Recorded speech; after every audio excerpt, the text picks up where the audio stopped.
시청자 여러분 안녕하십니까? BOA 뉴스투데이 시작합니다. 북한이 오는 22일부터 다음 달 1일 사이에 인공위성을 발사하겠다는 내용을 국제관리에 따라 일본 정부에 통보했습니다. 일본 영토 나카시 파괴 조치 명령을 유지하고 있는 일본은 항행 경보를 내렸고 미국 국무부는 러시아의 기술 이전을 우려한다면서 예의주시하고 있다고 밝혔습니다. 첫 소식 이조은 기자가 보도합니다. 북한 당국이 일본 해상보안청에 오는 22일부터 다음 달 1일 사이에 인공위성을 발사하겠다고 통보했다고 NHK와 교도통신 등 일본 언론들이 한반도 시간으로 21일 새벽 일제히 보도했습니다.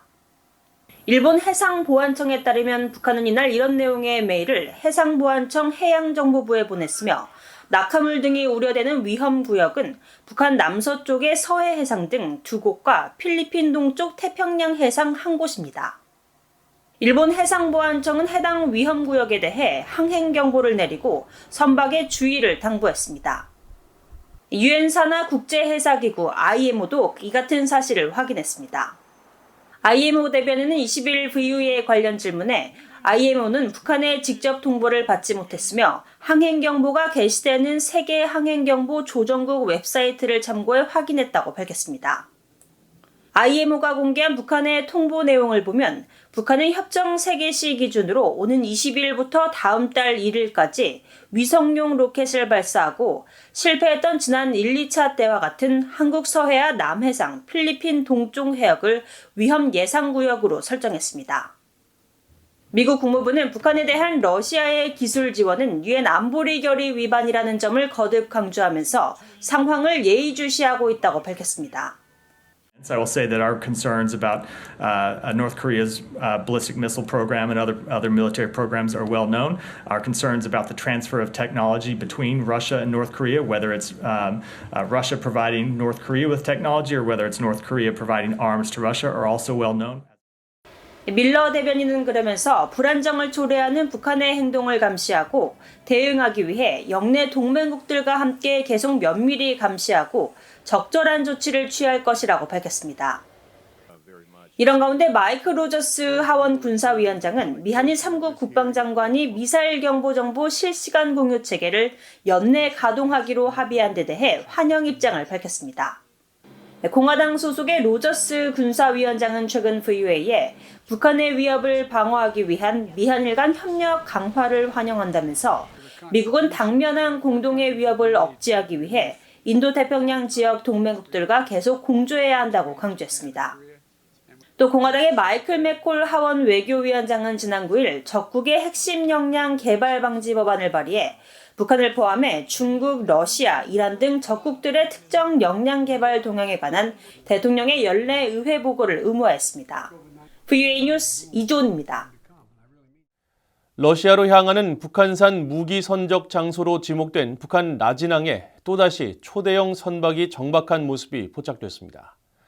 BOA가 플래닛랩스의 20일자 위성 사진을 살펴본 결과 라진항의 중국 임차 부두에 선체를 밀착한 약 140m 길이의 선박이 확인됐는데 지금까지 이곳에 드나든 선박의 크기가 보통 100m에서 최대 130m 정도였음을 감안하면 가장 길고 많은 화물을 적재할 수 있는 선박이 입항한 것입니다.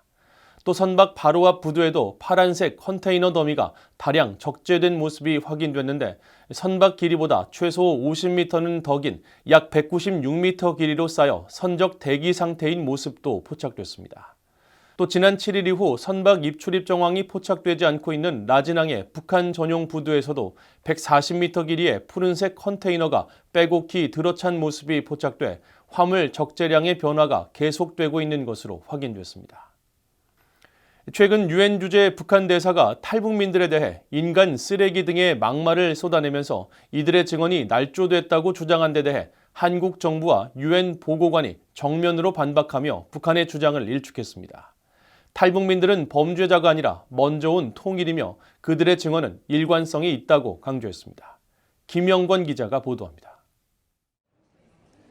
지난주 유엔 총회 제3위원회가 북한 인권 결의안을 19년 연속 컨센서스, 즉 합의로 채택하기 직전 유엔 주재 김성 북한 대사는 북한에서 인권 침해는 존재하지 않는다고 주장하고 탈북민들의 주장은 날조도했다면서 막말로 비난했습니다.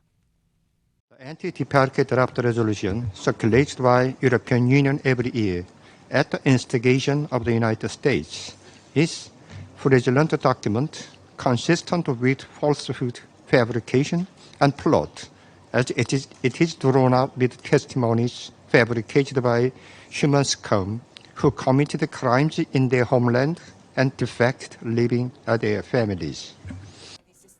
엘리자베스 살몬 유엔 북한인권 특별보고관은 이 같은 김 대사의 막말 비난과 주장을 일축했습니다.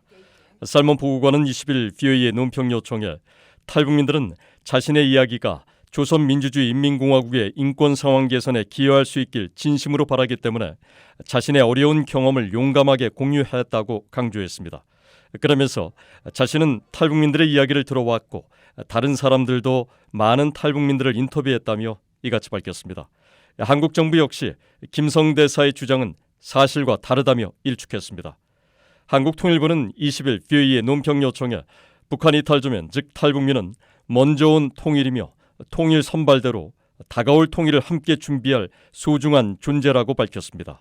또 탈북민들은 자유와 인권을 찾기 위해 역경을 딛고 우리 사회로 온 것이며 이분들에 대해 입에 담지 못할 비난을 하면 안 된다고 경고했습니다. 그러면서 북한 당국이 주민의 인권과 경제적 번영을 위해 노력했다면 탈북이란 현상 자체가 발생하지 않았을 것이라며 탈북 사태의 책임이 북한 지도부에 있다는 점을 분명히 했습니다. 또 이런 상황을 보면 북한 당국의 폭정에 시달리다가 탈출한 분들을 범죄자라고 칭하는 건 어불성설이라고 비판했습니다. 미국 내 전문가들은 북한 정권이 탈북민을 향해 저속한 욕설을 지속하는 건 김정은과 김여정이 진실을 두려워하기 때문이라고 지적했습니다. Kim Jong-un and Kim Yo-jong fear the truth. North Korean escapees tell the truth. They have no way of talking facts because we know the facts. And North Korean escapees have told us the facts and have told us the truth. So the only thing they can do is to insult the witnesses and nothing else. 스칼레트 사무총장은 또 북한 정권은 지극히 정상적인 행동을 범죄화한다고 지적했습니다. 특히 북한 정권은 성경 반입이나 외부에서 정보를 구하거나 유포하는 행위를 모두 범죄 행위로 간주해 처벌하기 때문에 기본적 인권을 찾아 북한에서 탈출한 주민들을 모두 범죄자로 매도한다며 북한 정권을 비판했습니다. VOA 뉴스 김영권입니다. 미국 국무부가 북한과 이란의 대량 살상무기 확산과 제재 회피에 대한 대응을 목적으로 구체적인 불법 활동들을 지적하면서 총 1,200만 달러의 자금 지원 계획을 공고했습니다. 국무부 국제안보 비확산국 산하부서인 협력적 위협감축은 최근 이 같은 내용을 공고하고 특히 북한의 경우 북한 당국의 수익 창출 활동 축소와 정제 석유 수입 제한, 유엔 안보리 결의의 연간 상한선 유지 등 부문별 대북 제재 이행 향상 방안을 모집한다고 밝혔습니다. 또 북한의 사이버 활동과 위장 회사를 이용한 자금 세탁 행위, 공해상 선박 간 환적, 해외 노동자 문제 등을 구체적인 북한의 불법 활동으로 지목하고 신청 마감은 내년 1월 31일이며 지원 금액은 단체당 최소 5만 달러에서 최대 25만 달러라고 밝혔습니다. 유엔 총회 제3위원회가 지난주 북한 인권 결의안을 채택한 데 대해 스웨덴은 북한의 인권 상황에 대해 우려를 표하고 관련 사안을 면밀히 주시하고 있다고 밝혔습니다. 스웨덴 외교부는 20일 유엔 총회 제3위원회가 19년 연속 북한의 인권 유린을 규탄하는 북한 인권 결의안을 채택한 데 대한 VOA의 논평 요청에 북한은 다른 모든 국가들처럼 인권을 존중하고 보호하며 이행해야 할 국제법적인 의무가 있다고 강조하면서 이같이 답했습니다. 이어 스웨덴은 한반도 정세의 평화적 해결을 위해 장기적인 노력을 기울이고 있다고 밝혔습니다.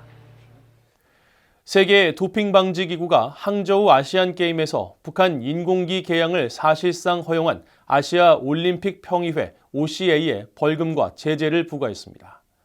세계 도핑 방지 기구 와다 대변인은 20일 VOA의 관련 질문에 지난 17일 캐나다 몬트리올에서 열린 집행위원회 회의에서 해당 문제가 주요 의제로 논의됐다면서 아시아 올림픽 평의회는 도핑 방지 기구의 거듭된 경고에도 불구하고 관련 규정을 준수하지 않아 문제가 제기됐다고 밝혔습니다. 그러면서 규정을 지키지 않은 아시아 올림픽 평의회는 미화 50만 달러의 벌금을 납부해야 하며 복권 때까지 회원기구의 권한이 상실되고 이에 따라 아시아 올림픽 평의회 대표는 세계 도핑기구 내 어떠한 직책도 맡을 수 없으며 도핑기구가 주관하는 국제대회를 주최할 자격도 박탈될 것이라고 설명했습니다. 북한은 지난 2021년 10월 이후 선수들의 금지 약물 사용 여부를 검사하도록 한 세계 도핑 방지 기구의 관련 규정을 준수하지 않아 올림픽 등 국제대회에서 국기 개양 금지 징계 조치를 받았지만 지난 9월 열린 항저우 아시안게임에서 주관단체인 아시아 올림픽 평의회는 북한의 인공기 개양을 사실상 허용해 비판이 잇따랐었습니다. 이상으로 VOA 뉴스투데이를 모두 마칩니다. 시청해주신 여러분 고맙습니다.